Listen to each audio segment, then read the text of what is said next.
Thanks to America's successful vaccine campaign, millions of Americans are finally getting back to doing the things they used to do before the pandemic, like going out to restaurants, seeing friends, and then shit-talking those friends to another group of friends. Yeah, I know what you said about me, Mary. People talk. But apparently, a lot of people aren't quite ready to be part of society again.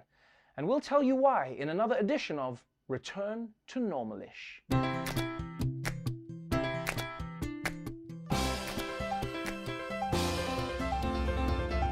Of all the things people are looking forward to going back to, one of the biggest is live sports.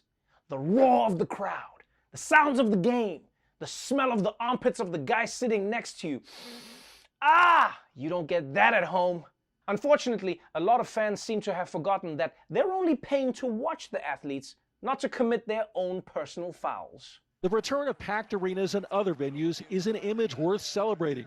But it appears some fans have forgotten how to act. The latest edition of people behaving badly occurred during Game 4 of the 76ers versus the Wizards, with a fan rushing the floor. You can tell those people have been in some kind of captivity for the past year and change. It follows a string of other ugly incidents during the NBA playoffs. Popcorn dumped on the Wizards' Russell Westbrook, a New York Knicks fan spitting on the Atlanta Hawks' Trae Young, and a water bottle thrown at net star Kyrie Irving. Chaos erupts at last night's USA-Mexico soccer match at Denver's Mile High Stadium. A bottle thrown at young American star Gio Reyna's head. Later, a fan was also tackled by stadium security after he ran into the pitch. God damn, sports fans are going crazy.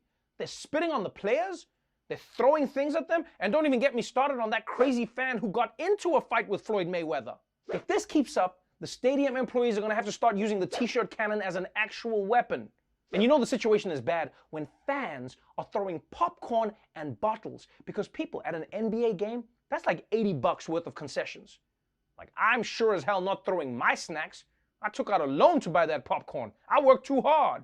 Of course, a lot of getting back to normal is just doing everyday stuff again, like actually shopping inside a store. Because during the pandemic, a lot of people simply ordered things online, or did curbside pickup, or just pointed a huge magnet at a store and hoped something metal flew out. But apparently, a lot of people could use a refresher course on how to behave at the mall. Clothing retailers are looking to take action against unruly and abusive customers. A dozen retailers, including Gap and H&M, they're collaborating on a campaign this fall to enlist customers to combat bad behavior against retail workers. The campaign comes as workers face increased harassment as they try to enforce social distancing and mask protocols during the pandemic. Organizers say the campaign is not asking customers to physically step in to stop altercations. They're not asking that, but rather to help de-escalate the situation and show support for workers. Wait, so the Gap wants customers to de-escalate fights at their stores, but not physically, just show support for the workers? So how does this work? We're just supposed to be forming a cheer circle around the fights? You can do this, Rhonda! Don't get punched! Bob and weave, girl! But more importantly, why the hell are people harassing and abusing store employees to begin with? Huh? People in stores deserve respect. They work long hours. They help you find what you need. And on top of all of that, they tell you that you can pull off that jumpsuit, which is why you pull off that jumpsuit, because it's all about confidence. But it seems like right now, some of the biggest failures at returning to society are happening on airplanes. After a year of staying at home, you would think that people would be happy to just get on a plane, eat their pretzels, and take the world's most painful nap. But instead, people are turning airplanes into their own personal rage rooms. With air travel on the rise nationwide, so too are violent incidents, both in the airport and in mid-air. Assaults on flight attendants are skyrocketing. They say they've been pushed, punched, slapped, even choked by unruly passengers. The FAA usually handles 150 incidents of unruly passengers in a year. So far this year, there have been 2,500 cases. American Airlines is holding off on bringing full alcohol service back on their planes for some. The company is extending that suspension until at least September 13th after incidents involving unruly passengers on other airlines. The airline still is going to allow alcohol sales for first class and for business class cabins. I'm sorry. First class gets booze, but economy doesn't? And they think that's going to end the violence? Did no one at American Airlines see Snowpiercer? If they really want to stop fights, they shouldn't get rid of alcohol. They should make you drink until you pass out for the rest of the flight. Yeah, you either get 0 shots or 14. There's no in between. But the real issue is that people are getting into fights on airplanes. Guys, this is the last place in the world that you should be fighting. And given how tight space is in economy, I'm even surprised that it's possible.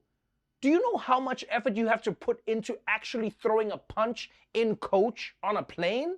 What did you say to me? What? Man, I'm gonna kick your ass. Excuse me, can I just, man, man, you know what? When we land and you get up and I get up and we got the bags and I'm gonna kick your ass. Let me just get back. Excuse me. Although, the truth is, some people are just assholes who want to fight. And let's be honest, you're never gonna get rid of them. So maybe, just maybe, the better solution is to just find a way to put them all in the same place. Do you want to travel and take out your pent-up pandemic aggression on customer service employees? Hell yeah, you do. But society won't let you punch a flight attendant. Until now.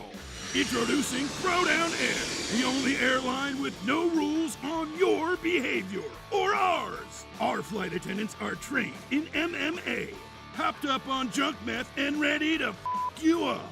Can I interest you in some peanuts, crackers, or cookies? Then come and get 'em, fat boy. Other airlines don't want you to bring weapons on board. At Throwdown Air, you have to. And if you knock out the pilot, then congrats, you're the new pilot. Either way, once we're in the air, we're not landing until everyone on board is bleeding out. On other airlines, the flight attendants would tell me to put my face mask on. But at Throwdown Air, they just shove one down my throat and body slam me into the beverage cart. Thanks, Throwdown Air. So if you're an asshole who assaults people doing their jobs, then fly the airline for people just like you. Throwdown Air. Once the wheels are up, the shit goes down.